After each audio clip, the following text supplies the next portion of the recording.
Quédate hasta el final porque la historia que estás a punto de escuchar va a cambiar la manera en que ves tu propio pasado. ¿Alguna vez pensaste que lo que hiciste antes era demasiado grave para que Dios pudiera usarte?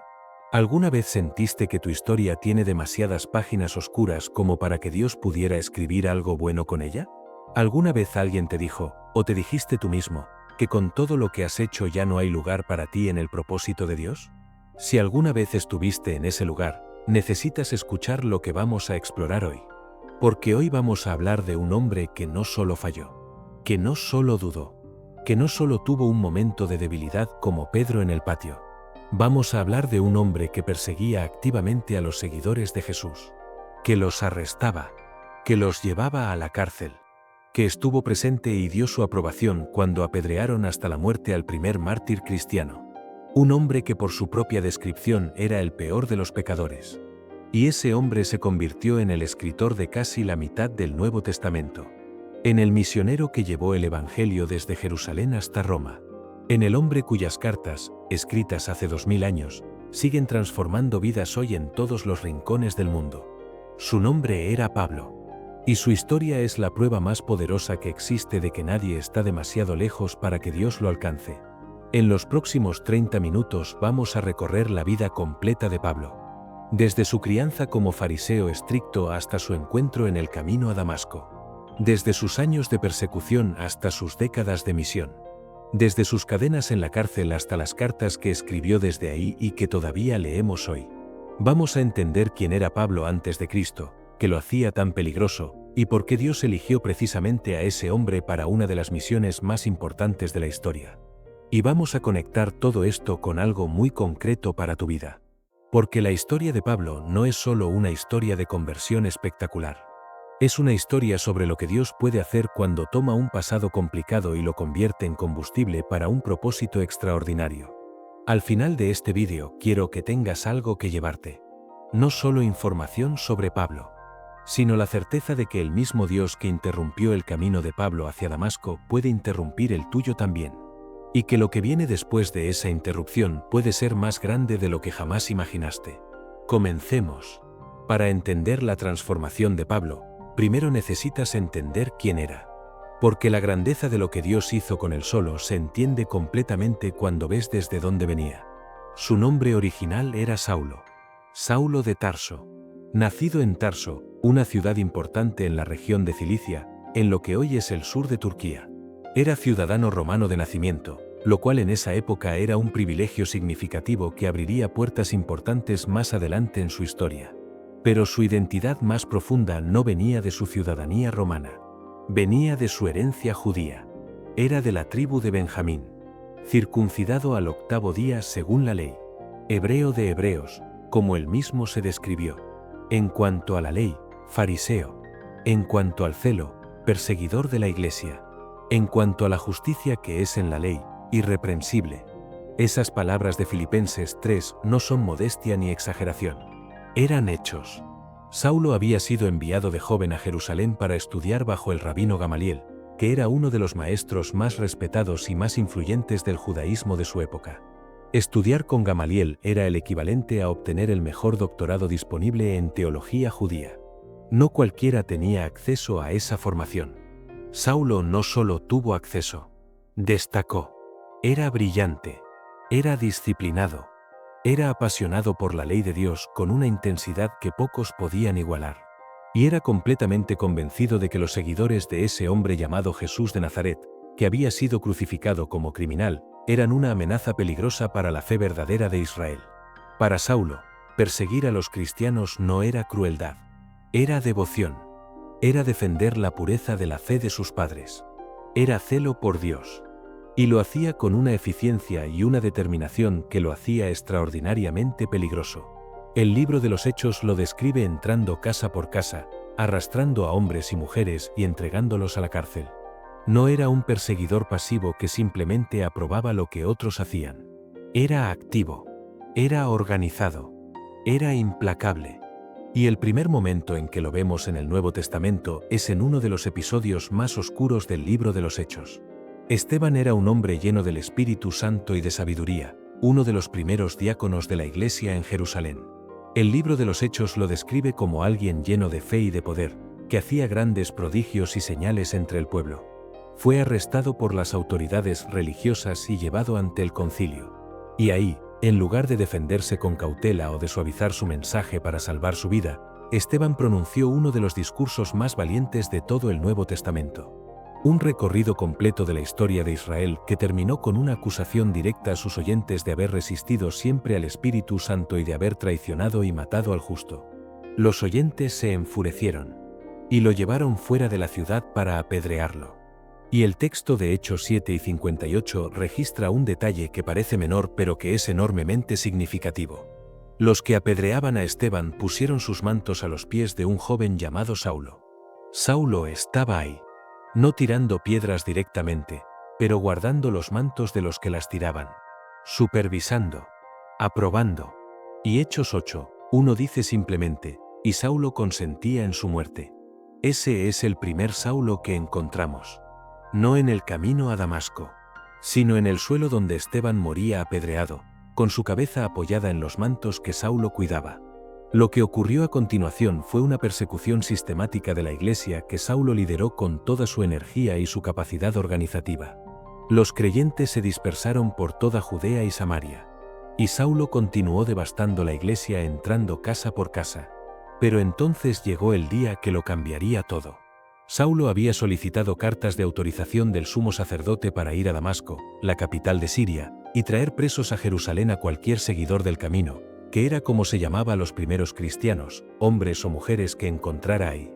Era un viaje de misión, un viaje de persecución organizada y autorizada. Saulo iba con propósito, con recursos, con acompañantes. Era un operativo planificado. Y entonces, cerca de Damasco, algo ocurrió que ningún plan humano podría haber anticipado. De repente lo rodeó un resplandor de luz del cielo. Y cayó al suelo. No fue gradual. No fue una experiencia mística suave. Fue una luz tan intensa que lo derribó.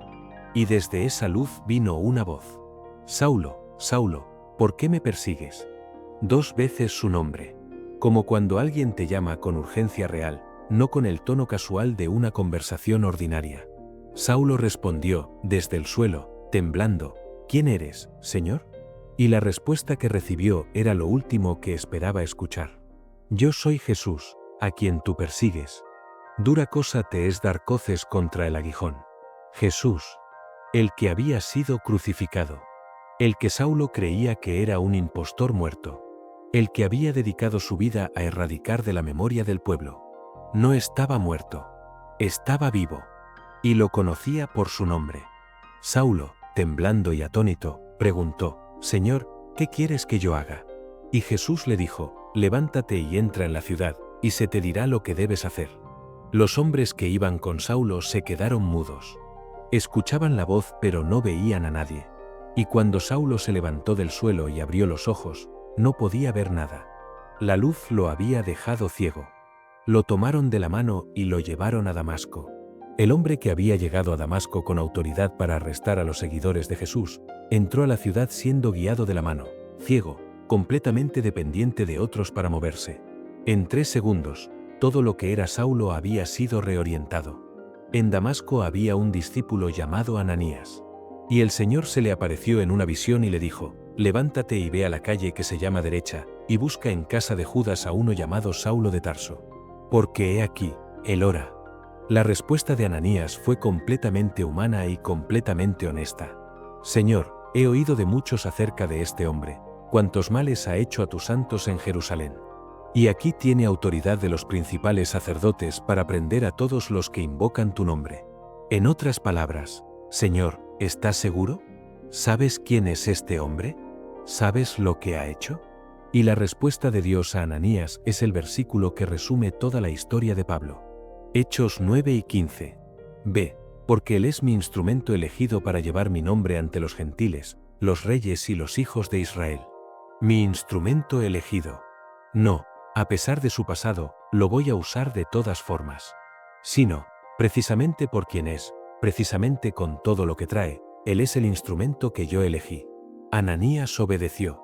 Fue a la casa. Encontró a Saulo. Puso sus manos sobre él y dijo, Hermano Saulo, el Señor Jesús, que se te apareció en el camino por donde venías, me ha enviado para que recibas la vista y seas lleno del Espíritu Santo. Hermano Saulo. El hombre que había venido a arrestar a los creyentes de Damasco era ahora llamado hermano por uno de ellos. Al instante cayeron de los ojos de Saulo como escamas. Y recibió la vista. Se levantó y fue bautizado. Y el texto dice algo que describe bien lo que había pasado en su interior. Después que tomó alimento, recobró fuerzas. Había estado 3 días sin ver, sin comer, sin beber. Solo orando. Solo procesando lo que había ocurrido en el camino. Solo enfrentando la realidad de que todo lo que creía sobre Jesús estaba equivocado. Que el hombre a cuyos seguidores había perseguido era exactamente quien ellos decían que era. 3 días en la oscuridad. Y luego la luz. No solo la luz de sus ojos físicos. La luz de entender quién era realmente Jesús. Y quién era él en relación con Jesús. Lo que pasó después fue algo que nadie en Damasco anticipaba. Saulo, el mismo hombre que había llegado a la ciudad para arrestar a los seguidores de Jesús, comenzó a predicar en las sinagogas que Jesús es el Hijo de Dios. El texto dice que todos los que lo escuchaban estaban atónitos y decían, ¿no es este el que asolaba en Jerusalén a los que invocaban este nombre, y a eso vino acá, para llevarlos presos ante los principales sacerdotes? Era la pregunta obvia. La pregunta que todos hacían. Y la respuesta que Saulo daba no era una explicación elaborada. Era simplemente el testimonio de lo que había ocurrido en el camino. Pero el cambio fue tan radical y tan público que creó problemas inmediatos. Los judíos en Damasco planearon matarlo. Vigilaban las puertas de la ciudad día y noche para interceptarlo. Y los discípulos tuvieron que bajarlo de noche en una canasta por la muralla para que escapara. El perseguidor ahora era perseguido. Y cuando llegó a Jerusalén e intentó unirse a los discípulos, todos le tenían miedo. No podían creer que fuera realmente un discípulo. Pensaban que era una trampa, que estaba infiltrándose para descubrir quiénes eran y arrestarlos. Fue Bernabé quien tomó el riesgo de recibirlo, quien lo llevó ante los apóstoles y les contó lo que había pasado, quien fue el puente entre el antiguo enemigo y la nueva familia. Y así comenzó el ministerio de quien el mundo conocería como Pablo. Un comienzo lleno de sospechas, de puertas cerradas, de personas que no podían reconciliar al hombre que conocían con el hombre que decía ser ahora. Pero Dios no necesitaba que todos lo aceptaran de inmediato. Solo necesitaba que Pablo obedeciera. Paso a paso. Puerta por puerta. Ciudad por ciudad. Necesito pausar aquí y pensar contigo sobre algo que es fundamental para entender esta historia. ¿Por qué Dios eligió a Saulo? De todas las personas que podría haber elegido para llevar el Evangelio a los gentiles, ¿por qué al perseguidor?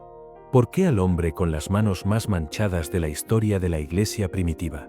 La respuesta tiene varias capas. La primera es práctica. Saulo tenía exactamente las herramientas que la misión requería. Era ciudadano romano, lo cual le daba acceso y protección legal que un judío ordinario no tenía. Era educado en la más alta tradición judía, lo cual le permitía dialogar con otros judíos desde adentro de su propia tradición. Hablaba griego con fluidez, lo cual era esencial para comunicarse en el mundo mediterráneo de ese tiempo. Conocía la ley y los profetas mejor que casi nadie, lo cual le permitía mostrar cómo Jesús era el cumplimiento de todo lo que Israel había esperado. Dios no desperdicia talentos. Incluso los talentos que fueron usados en la dirección equivocada pueden ser redirigidos. Pero hay una segunda razón que va más allá de las habilidades prácticas. Pablo mismo la revela en su primera carta a Timoteo cuando escribe algo que todavía sorprende por su honestidad. Dice que Jesús vino al mundo a salvar a los pecadores, de los cuales él es el primero. No era, es, presente. Como si después de todo lo que había experimentado de la gracia de Dios, todavía no podía sacarse de encima la conciencia de dónde venía. Y luego dice algo extraordinario. Dice que por eso recibió misericordia, para que Jesucristo mostrase en él el primero toda su paciencia, para ejemplo de los que habrían de creer en él para vida eterna. Para ejemplo, Pablo entendió que su conversión no era solo personal. Era una demostración pública de que nadie está demasiado lejos. Que si Dios podía alcanzar a Saulo el perseguidor, podía alcanzar a cualquiera. Su pasado no fue borrado como si no existiera. Fue convertido en el argumento más poderoso para la misericordia de Dios. Hay algo que Pablo hizo con su pasado que es uno de los ejemplos más sabios de toda la Escritura. No lo negó, no lo minimizó, no actuó como si no hubiera ocurrido. Cuando hablaba de sus credenciales como fariseo las mencionaba con precisión. Cuando hablaba de haber perseguido a la iglesia lo decía directamente. Cuando escribió que era el primero de los pecadores, no lo dijo con falsa modestia, sino con la honestidad de alguien que había mirado su propio pasado sin filtros. Pero tampoco se quedó viviendo en él. Filipenses 3:13 dice: olvidando lo que queda atrás y extendiéndome a lo que está delante, prosigo hacia la meta. Esa frase necesita ser entendida correctamente. Pablo no estaba diciendo que había borrado el pasado de su memoria, sino que había decidido no dejar que ese pasado determinara su dirección, que miraba hacia adelante, no hacia atrás, que el peso de lo que había hecho no le impedía moverse en la dirección que Dios le había señalado. Hay una diferencia enorme entre recordar el pasado y vivir en el pasado. El primero puede producir humildad y gratitud. El segundo produce parálisis. Pablo recordaba, pero no vivía ahí. Y eso es precisamente lo que le permitió hacer todo lo que hizo después. 3 viajes misioneros que cubrieron miles de kilómetros. Iglesias fundadas en decenas de ciudades. Cartas escritas que se convertirían en el corazón de la teología cristiana. Todo eso fue posible porque Pablo eligió extenderse hacia lo que estaba delante en lugar de quedarse mirando lo que quedaba atrás. Pablo fue encarcelado múltiples veces. Fue azotado. Fue apedreado y dado por muerto. Naufragó 3 veces. Pasó una noche y un día en el mar. Estuvo en peligro constante en sus viajes por tierra y por mar. Él mismo hace una lista de todo esto en 2 Corintios 11 con una honestidad que deja sin palabras. No era una lista de quejas. Era una lista de credenciales. La evidencia de que lo que predicaba no era conveniente ni cómodo. Que había pagado el precio real de su fe. Y desde la cárcel, en sus últimos años, escribió algunas de las cartas más llenas de gozo del Nuevo Testamento. La carta a los Filipenses, escrita desde una prisión romana, comienza con acción de gracias. Tiene el versículo que dice todo lo puedo en Cristo que me fortalece. Tiene el pasaje sobre la paz que sobrepasa todo entendimiento. Todo eso escrito desde una celda. No porque Pablo fingiera que las cadenas no pesaban, sino porque había descubierto algo que las cadenas no podían tocar. Una paz interior que no dependía de las circunstancias externas. Una certeza de propósito que no se quebraba aunque los planes cambiaran. Eso es lo que produce una fe que ha pasado por el fuego. No la ausencia de problemas. La presencia de algo más grande que los problemas. Volvamos al versículo de Hechos 9 y 15. Porque hay algo en esa frase que quiero que te lleves grabado en el corazón. Dios le dijo a Ananías sobre Pablo: Él es mi instrumento elegido. Instrumento elegido. No instrumento accidental. No instrumento de segunda opción porque el primero no estaba disponible. Instrumento elegido. Con propósito. Con intención. Con conocimiento completo de quién era Pablo y de todo lo que había hecho. Dios no se equivocó al elegir a Pablo. No fue un error que luego tuvo que corregir. Fue una elección deliberada, soberana, basada en un conocimiento total de la persona. Y eso tiene algo que decirte directamente. Porque el mismo Dios que eligió a Pablo con todo su pasado, que eligió a Pedro con toda su impulsividad y sus negaciones, que eligió a Moisés con su tartamudez y su pasado de asesino, que eligió a David con sus fallos y sus pecados, ese mismo Dios también te eligió a ti. No a una versión idealizada de ti. A ti. Con tu historia completa, con tus páginas oscuras, con tus errores y tus arrepentimientos y tus cicatrices. Él no espera que estés terminado para elegirte. Te eligió en proceso. Y el proceso, por difícil que sea, es parte del plan, no un obstáculo al plan.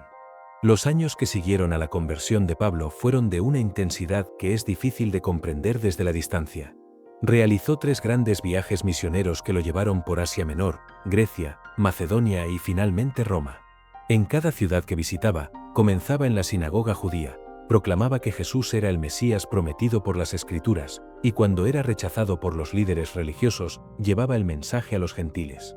Fundó iglesias en Antioquía, Iconio, Listra, Derbe, Filipos, Tesalónica, Corinto, Efeso. Cada una de esas comunidades enfrentaba sus propios desafíos, sus propias divisiones, sus propias tentaciones. Y Pablo la sostenía desde la distancia con cartas que eran al mismo tiempo teología profunda y consejo práctico y amor pastoral. En Corinto se quedó 1 año y medio enseñando. En Efeso pasó casi 3 años. No era un predicador que llegaba, predicaba un sermón y se iba. Era alguien que construía relaciones, que formaba líderes, que invertía tiempo en las personas. Y pagó el precio.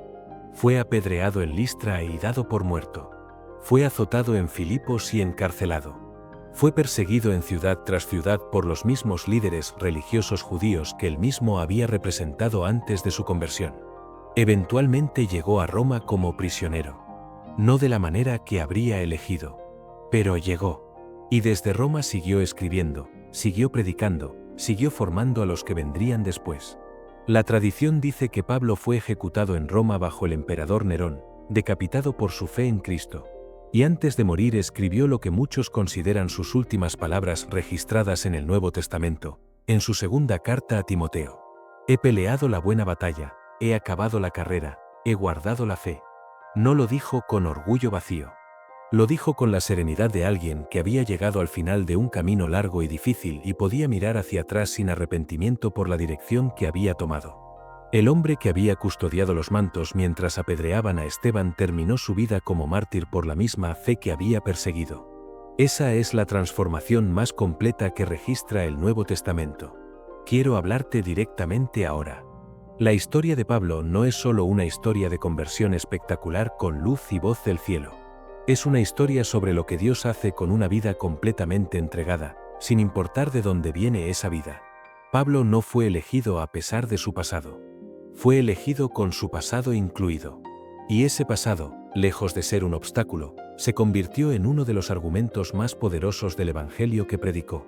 Porque cuando Pablo decía que Jesús es capaz de transformar completamente a una persona, no lo decía como teoría.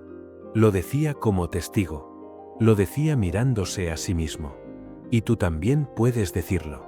Filipenses 3:13 dice olvidando lo que queda atrás y extendiéndome hacia lo que está delante.